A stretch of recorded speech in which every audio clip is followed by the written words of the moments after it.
Hola chicos, ¿cómo están? Buenos días. Buen día, Alice. Ahora sí, todos completitos. ¿Estamos listos? Bien, gracias por conectarse. Y vamos a iniciar pues rápidamente con el avance de materia. Primero tocando algunas cuestiones introductorias sobre lo que es sociología de la comunicación, recalcando una vez más que es una ciencia y bueno, una parte de las ciencias sociales de reciente data, por lo cual no existe un criterio único respecto a su definición, a su objeto de estudio, y cada vez se va ampliando un poquito más las corrientes de estudio al respecto, lo cual es muy bueno porque se está individualizando y especificando aún más las vertientes y todo el enfoque de estudio, las metodologías que se deben tener al respecto.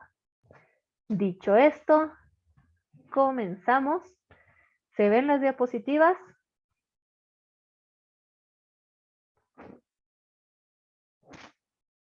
Ahora sí, licenciado. Ok, muchas Pues, gracias. Perfecto. Vamos a partir de algunas nociones generales para recién adentrarnos en la parte ya netamente teórica de la sociología. Primero comprendamos qué es lo que vamos a estudiar y cuál es la importancia de estudiarlo. A ver, hablar de sociología de la comunicación básicamente es referirnos a la relación y al examen, al análisis que realizamos de los mensajes mediáticos en medios de comunicación de masas o masivos, teniendo en cuenta que estos mensajes van a tener consecuencias muy distintas dependiendo del contexto en el cual se desarrollen y se viralicen, por decirlo así. El contexto, asimismo, se ve influenciado por tres aspectos o por tres ámbitos que son propios de la vida en sociedad. Hablamos de un contexto cultural, económico y social, tanto del individuo como de la colectividad. Entonces, reitero una vez más, nos estamos yendo al hecho de, gracias a la sociología de la comunicación, examinar cómo un mensaje mediático va a tener consecuencias y efectos distintos de acuerdo al contexto en el que se desarrolle. Además, es importante tener en cuenta que la forma en que se transmita la información va a ser clave para que los efectos también tengan mayor o menor repercusión. Y vamos a identificar principalmente dos formas de transmisión de información: la masiva y la interpersonal. La interpersonal básicamente se adhiere o se atañe a lo que es una comunicación bilateral, directa, privada en la mayoría de los casos, y en la cual se analiza los efectos que va a tener en la sociedad a partir de la reacción que genere en el individuo. En cambio, la comunicación masiva abarca a un número de personas indeterminado, pero el objetivo principal es poder abarcar a la mayor cantidad posible, de una forma unilateral, impersonal, indirecta y pública. No hay una retroalimentación tan directa, es impersonal, basta con que el flujo de información salga de un lado y ya está. Y ahí también recalcamos una vez más el carácter de comunicación unilateral e indirecta, donde se da pie a que las reacciones proliferen de acuerdo al número o al tamaño de la audiencia a la que se dirige. Habíamos mencionado ya previamente en la anterior clase la importancia del estudio de la sociología de la comunicación. ¿por qué será importante estudiar o adentrarnos en esta nueva rama de la sociología? En primer lugar, para determinar los efectos de la comunicación masiva en la sociedad. Todo efecto va a ser pasible de ser estudiado desde sus causas, pero también desde el punto de vista de un medio que nos ofrece un producto que ha sido pensado específicamente para generar algo.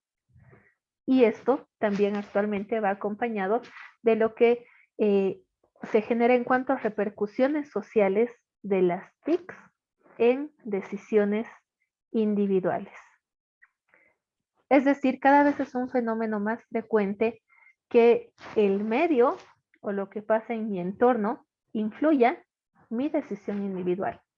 Pero también se buscan los mecanismos para ver cómo se puede llegar a influir de una forma mucho más directa en el consumidor, para que sea este quien repercute en la sociedad. Es decir, se está dando un fenómeno como el que señalamos en pantalla, pero que también está funcionando a la inversa. De igual forma, es importante el estudio de lo que es la sociología de la comunicación para entender el rol de los medios de comunicación en los procesos electorales, y aquí quiero remarcar esto, democráticos. Porque se maneja un campo bastante subjetivo en lo que es el papel de los medios masivos en los procesos electorales, sean estos democráticos o no. Tal vez sí se los concibe como democráticos, pero por debajo como que se deja entrever que no es tan democrática la cosa. A ver, ¿qué es lo que pasa, por ejemplo, con las pautas publicitarias en tiempo electoral en los canales que tienen una línea mayormente estatal? ¿Qué es lo que se puede observar?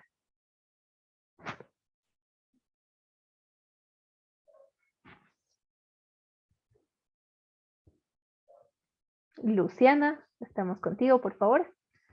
Buen día, licenciada. Por lo que puedo percibir, ¿no?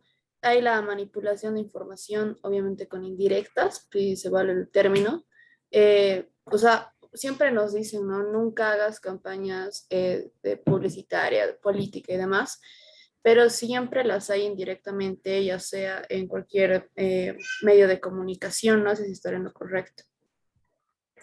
Existe, y precisamente es esa también la función que cumple la sociología. Estudiar los efectos que pueden surgir inicialmente partiendo de la comunicación, pero trasladando este estudio al terreno de lo ideológico. Rodrigo. Bueno, dicen, digamos, ¿no? Con las propagandas políticas que hay en temporadas de elección, primero se hace una especie de testeo y mercadeo según las necesidades y afinidad de lo que el público necesita, ¿no? Por eso es que, digamos, las campañas políticas obviamente se basan en argumentos de acuerdo a las necesidades de la población.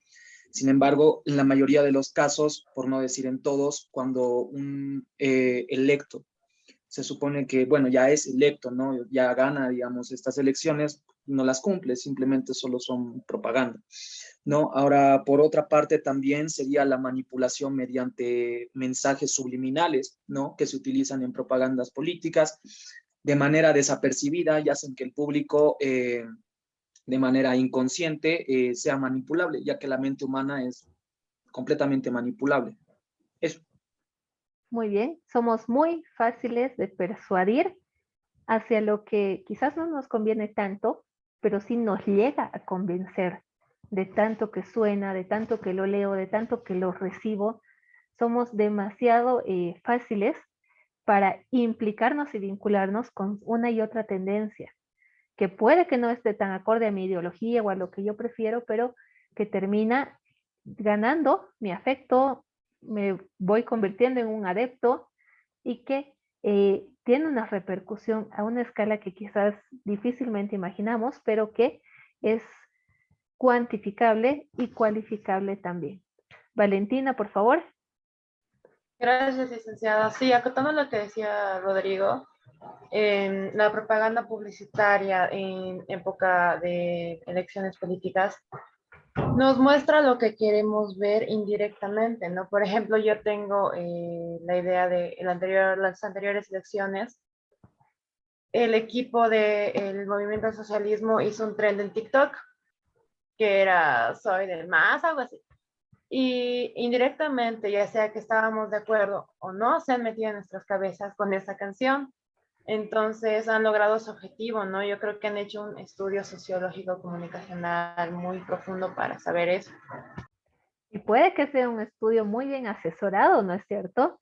Que parte de nociones muy básicas y que también vamos a ver a lo largo de este ciclo donde creo que mucho del objetivo se resume en puedes amarlo o odiarlo, pero no ignorarlo. O sea, la propaganda viene desde tiempos de Goebbels. Hay demasiadas cuestiones sociológicas, culturales, políticas e incluso en afinidad que determinan la línea de investigación y la línea de ejecución que se sigue, especialmente en este campo de que denominamos procesos electorales democráticos. Muchas gracias. Anaí, por favor. Gracias, licenciada. Buen día. Estas campañas políticas, por así decirlo, que se desarrolla en estas temporadas, es más que todo para poder captar gente y poder captar la atención del público. Cuando uno realiza un tipo de spot publicitario para una campaña electoral, tiene que ver la forma de captar la atención de la gente. Es decir, que tiene que utilizar recursos que son necesarios para poder captar el voto de las personas y hasta salir de lo fuera de lo común. Es por eso que se van fijando en las demás propuestas y en los demás spots electorales que tienen los otros partidos políticos y tratan de ir mejorando cada partido y ahí es donde se llega a formar incluso un tipo de competencia para saber qué tipo de partido político sabe realmente las necesidades del público o sabe manejar de mejor forma una campaña política. Correcto. Hace mucho la preferencia y la forma en que se genera esa suerte de competencia, ¿no? Por ser el que llegue con mayor fuerza o que impacte aún más en las audiencias que pueden llegar a ser clave para lograr el objetivo final. Jóvenes, tal vez personas del área rural, hay audiencias muy marcadas que pueden resultar en cierto grado cruciales y definitivas para una victoria, y es en ese punto donde la comunicación y sociológicamente la comunicación ofrece un campo de acción bien interesante y que se puede analizar básicamente con el estudio de teorías que también vamos a ver a lo largo de la materia. Iván, por favor. Gracias, licenciada. Buenos días. Yo pienso que es muy evidente el peso que tiene las campañas publicitarias, pero yo pienso también que es del que pone, o sea, si pones una campaña publicitaria, es evidente, ¿no? Eh, por ejemplo, hablando de los canales estatales, se ve que apoya al gobierno en turno, pero si hablamos de otros canales, es el apoyo al quien pone, o sea, al que paga la publicidad. Le funcionó en su momento a Gonzalo Sánchez de Lozada y en los últimos tiempos también al movimiento socialismo, ¿no? Ya, el factor económico también puede incidir, es un hecho, es imposible negarlo, pero sobre todo creo que mucho hace también que existe un buen interés económico, que existe un interés ideológico compartido, ¿no es cierto? Hace mucho la afinidad que se llegue a lograr. Nico, por favor, y damos pie después a Rodrigo. Licenciada, buenos días. Bueno, básicamente para poder entender el rol de los medios en los procesos electorales hay que hacer una lectura previa. Después de la Revolución del 52 y el tema del voto universal, los jóvenes han pasado a tener un papel fundamental en las elecciones y en las decisiones electorales y políticas de los países. Es por eso que desde 1990 el captar el público joven, virgen, digamos, mentalmente en cuestiones ideológicas políticas, es materia prima para los partidos políticos. Ahora, dentro del consumo de los medios tradicionales, siempre han sido de dos tiempos.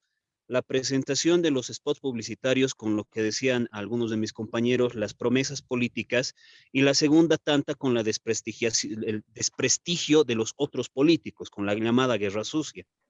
Después de eso, que un medio de comunicación sea afín al gobierno o a la ideología del partido dominante, hace de que económicamente reciba mucha más pauta publicitaria, porque obviamente el factor económico también prepondera. Ahora, con lo que decía Luciana, la migración de los jóvenes a ciertas plataformas del Internet, como ha sido TikTok, ha hecho que inclusive la senadora o la candidata a la alcaldía de Santa Cruz por el MAS, Adriana Salvatierra, tenga una tendencia mucho más grande en sus trends de TikTok. Lo que también ha hecho por el otro lado el actual alcalde de Santa Cruz, Johnny Fernández, y lo que están haciendo los concejales del Consejo de Santa Cruz en contraposición a Johnny Fernández. Entonces, lo que sí debemos entender y a lo que voy es de que para los partidos políticos, los medios tradicionales son una consolidación de ideologías para un sector de la población que ya está formada de criterio. Las redes sociales, y es por eso el nacimiento de los seudónimos o de los llamados guerreros digitales, ha hecho de que toda la captación de público juvenil se ha centrado en las políticas y en las campañas o en los memes, en los trends, en los videos, en las fotografías que se basan en las redes sociales. ¿Por qué? Bolivia tiene el 60% de la población joven. Solamente el Alto tiene el 80% de su población entre los 18 y los 25 años. Solo la ciudad del Alto. Ahora, si uno se pone a verificar qué cantidad de votantes registrados sin una ideología política o sea, es materia prima para mí, pues obviamente me dedico a hacer trends de TikTok por más los 40, 50 años que tenga, pero con la ideología de poder captar la atención de esa gente. Ahora, obviamente este es el rol de los medios y la sociedad como tal determina cuál es el poder que se le va a brindar a ese medio en función del cometido. La sociedad misma determina. Los jóvenes pasamos 80% del día con el celular, el otro 20% lo pasamos durmiendo o en el baño. Entonces, y no me van a negar que muchos entran al baño con el celular. Entonces, bajo esa Otro lógica, fenómeno sociológico que estudiar. exactamente. Entonces, bajo esa lógica es que cuando se utilizan los medios de comunicación se apuntan más a ciertos grupos de personas en función de lo que consumen como medio. Muy bien, muchas gracias, Nico. Rodrigo, por favor, para terminar esta ronda de participaciones. Claro, claro que sí, Lisian. Bueno, no, yo creo, bueno, antes, previo al yo creo, ¿no? Hay que hablar un poco de la percepción humana, ¿no? Todos tenemos un diferente tipo de visión, un diferente tipo de opinión para tratar de acercarnos a lo que es la verdad, en realidad, ¿no? Y en este tipo de cosas es donde entra la opinión política también, ¿no? Todo lo que tendría que llevarse a propaganda, todo lo que tendría que llevar a identificaciones sobre ideología, empatía respecto a los grupos políticos que se arman, porque la sociedad está basada en grupos de diferencias, ¿no? Bueno, aquí también hay un tipo de disyuntiva, ¿no? Respecto a que los políticos o digamos la propaganda política, si bien se dirige al público joven, en realidad tampoco es como que el público joven encuentra una identificación. Es decir, sí puede aplicarse en una norma de las 48 leyes del poder, que es crear controversia. La controversia es algo muy importante, ¿no? En realidad, ¿no? Como usted decía hace rato, es bueno... o sea, no puedes apoyarlo ni puedes repudiarlo, pero sí puedes conocerlo, ¿no? Y aquí entra también algo muy importante, que es lo que hablaba el ministro de propaganda nazi, que era Joseph Goebbels, era lo que hacía, ¿no? Basarse, digamos, en la identificación del pueblo, o sea, lo que hacía que todos estén unidos, encontrar un punto medio donde todos tengan cierto tipo de conexión para que puedan tener el mayor tipo de identificación según sus ideologías, ¿no? En este caso, digamos, de los nazis era más que todo hablar sobre la evolución ya y, digamos, la perfección de la raza aria, ¿no? Pensar que eran así. Ahora también otro libro que me encanta mucho y es uno de mis libros favoritos, que es 1984 de George Orwell, habla sobre los gobiernos totalitaristas, ¿no? Y habla sobre exactamente lo que nosotros decimos, que la producción de la verdad está solo mediada a través de una sola percepción. ¿Qué pasa cuando este tipo de fenómeno ocurre, ¿no? Dentro de la sociedad, como en Corea, Kim Jong-un, que utiliza, digamos, básicamente todos los medios de comunicación a su disposición para hacerse totalitarista? O en el caso de el presidente de China, por ejemplo, que él, o sea, hace un tiempo, hace un par de años, estaba completamente prohibido hablar de Winnie Pooh solo por la, ¿cómo decirlo? Porque se acercaba, el meme de Winnie Pooh se acercaba al presidente, o sea, se parecía, y digamos, a partir de eso es como que él prohibió Winnie Pooh por eso en toda China, ¿no? Y está prohibido hablar de Winnie Pooh. Pero a eso me voy, ¿no? Es que también la propaganda, ya no estamos hablando de algo que sea democrático, ¿no? Sino que ya las verdades a veces chocan y en especial con quien maneja el poder es quien tiene el mayor uso de la verdad. La verdad es para los vencedores y no para quienes cuentan la realidad en sí. Eso. Muy bien, muchas gracias, Rodrigo, porque das la pauta también para algo que vamos a analizar posteriormente, que es la posverdad, un fenómeno también por demás presente en lo que es comunicación política, sobre todo, y cómo se puede jalar la tendencia hacia lo que a determinado grupo le convenga que los otros crean. Es un fenómeno bien interesante, pero que cada vez está más presente en una y otra corriente ideológica, digamos así.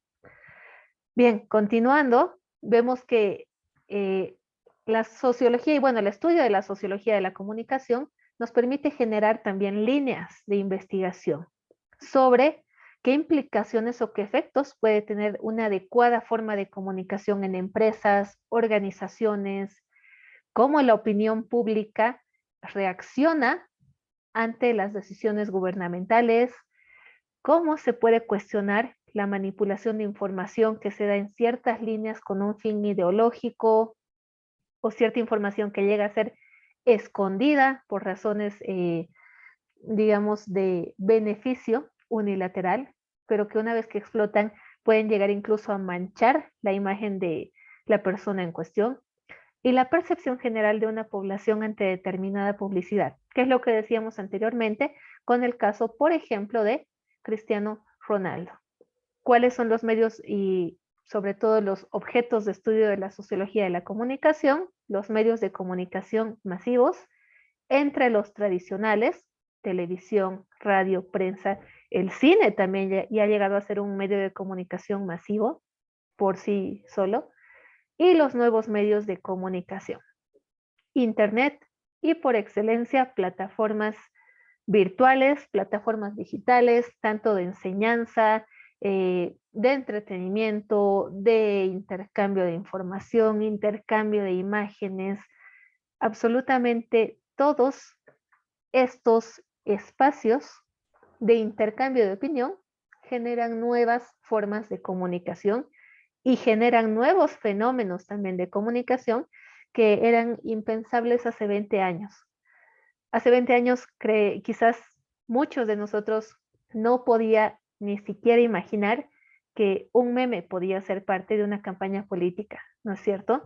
Cosas que nacen como resultado del simple ocio o el entretenimiento pueden llegar a tener un impacto tan fuerte en la sociedad porque llegan a identificarse con ellos. Hay situaciones, ¿no es cierto?, en las que todos nos hemos puesto alguna vez con un simple meme que se adecua a algún momento de tu vida, a algún recuerdo, y aquí es donde se juega mucho con la mente de las personas. Y es lo que también vamos a ver poco a poco con un ejercicio que vamos a realizar enseguida.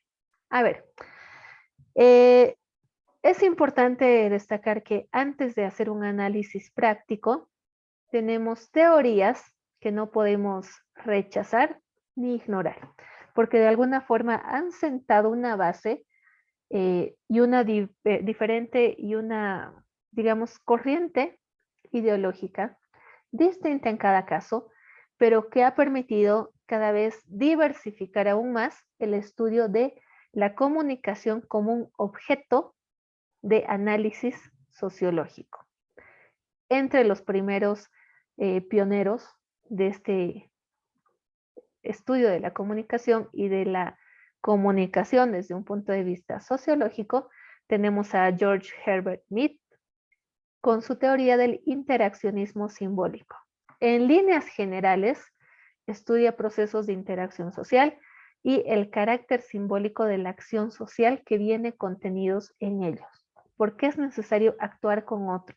¿Qué sensación, qué emoción me produce este hecho de actuar o comprometerme socialmente con una causa?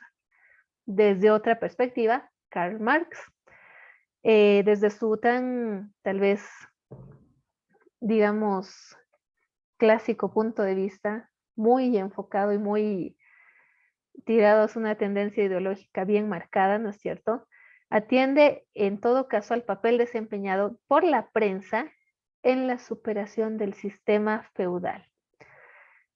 Esta corriente sociológica es un poco extremista, no puede ser ignorada porque en su momento también tuvo gran relevancia para un sector de la sociedad.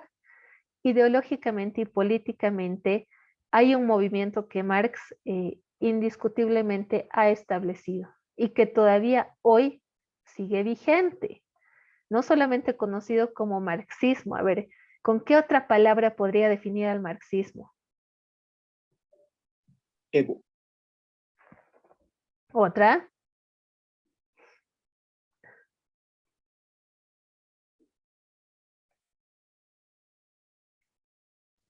Comunismo y capitalismo. Muy bien, comunismo y capitalismo.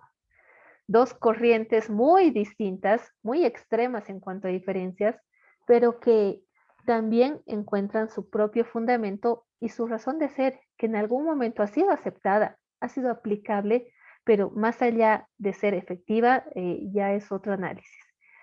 Y tenemos a Max Weber, otro de los grandes representantes dentro de lo que es el estudio de la sociología y de la comunicación como un objeto más de análisis, que analizó los efectos de la escritura y propiamente del telégrafo sobre los procesos de burocratización de la sociedad.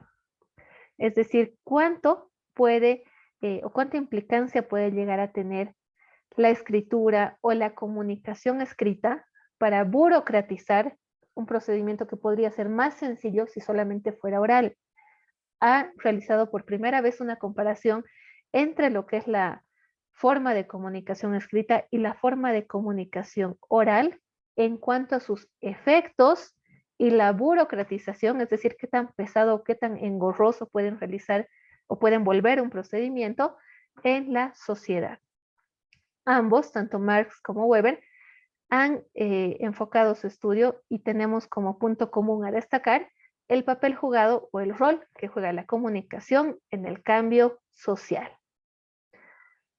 La sociología comunicacional también, y lo reiteramos una vez más, pero esta vez con con un carácter más concreto, estudia procesos de transmisión de mensajes en contextos distintos. Podrá ser económico, cultural, sociocultural o netamente social. Además, examina los mensajes mediáticos que llegan a grupos sociales, cómo estos se comportan teniendo ese mensaje y también teniendo en cuenta que los mensajes mediáticos pueden darse y recibirse con mayor inmediatez en lenguaje verbal, no verbal, escrito, sonoro, gráfico o tal vez solo simbólico. Un par de aspectos característicos de la sociología de la comunicación nos permite asumir que la comunicación es primordial en toda relación funcional y a manera o a gran escala en el desarrollo de la sociedad. A ver, una relación funcional. Vayámonos a una relación de pareja. Para que funcione, ¿qué tiene que tener? Más allá de amor, valga la redundancia. Obviamente, comunicación, entendimiento, tal vez tolerancia, empatía, apertura a un punto de vista diferente, asertividad. Y si funciona en una pareja, puede repercutir en cómo la pareja se desarrolla o se conecta, se interrelaciona con su entorno social, ¿no es cierto? Entonces, lo que sucede a pequeña escala también puede representar un parámetro de qué es lo que va a pasar en la sociedad. De igual forma, los mensajes llegan a variar y cambian de significado o cambia la percepción en que recibimos un mensaje de acuerdo al contexto en que se desarrolla, de acuerdo al objetivo que pretendo comunicar, de acuerdo al tipo de emisor que quiero ser y el tipo de receptor a quien me quiero dirigir. Teniendo en cuenta que un mensaje va a considerar estos 4 aspectos en su producción, elaboración, desde el momento en que se lo piensa hasta su ejecución final, entenderemos que va a tener por objetivo provocar una reacción en los individuos. Un mensaje que es indiferente, pues muere. No hay mayor repercusión, no hay mayor relevancia, no hay necesidad de volver a hablar de él, de tenerlo en cuenta, y es lo que no pretende ningún medio de comunicación masivo cuando envía un mensaje, cuando genera un producto, cuando saca un nuevo programa televisivo, cuando hay una nueva cuña radial. Es decir, hay diferentes formas en las que la reacción en los individuos tiene que ser generada. Porque una reacción social significa que hay una reacción individual que se ha generalizado. Esto es el impacto mediático. Algo que me impacta llega a repercutir en cómo voy a llevar en adelante mi relación con el determinado mensaje, con el producto, con la publicidad, con la línea de comunicación política que veo en tiempo electoral y que es de mi preferencia. Es decir, se logra un impacto mediático tan grande que no queda en el individuo y punto. Se extiende hacia la sociedad y se extiende hacia toda la colectividad, no como un criterio único, ojo, sino como algo que puede llegar incluso a cambiar o a direccionar el curso que sigue una sociedad respecto a un determinado tema. Y aquí quiero entrar nuevamente en la primera diapositiva porque vamos a hacer un pequeño ejercicio súper breve, pero que sé que va a dejar un poco más claro cuál es la función de la sociología de la comunicación y cómo un mensaje puede despertar reacciones e impactar en cada uno de nosotros. Nuevamente, ¿qué es lo que hace la sociología de la comunicación? Examina cómo un mismo mensaje mediático puede tener consecuencias diversas, de acuerdo al contexto cultural, económico y social en el cual se ha diseminado, generando efectos en el individuo y en la sociedad. Se va a cortar la sesión Zoom, así que por favor, quedamos en esta parte. Les mando el link enseguida y nos vamos directamente al ejercicio que sé que va a generar reacciones. ¿Ok? Cambio y fuera 2 minutos. Volvemos. Chau.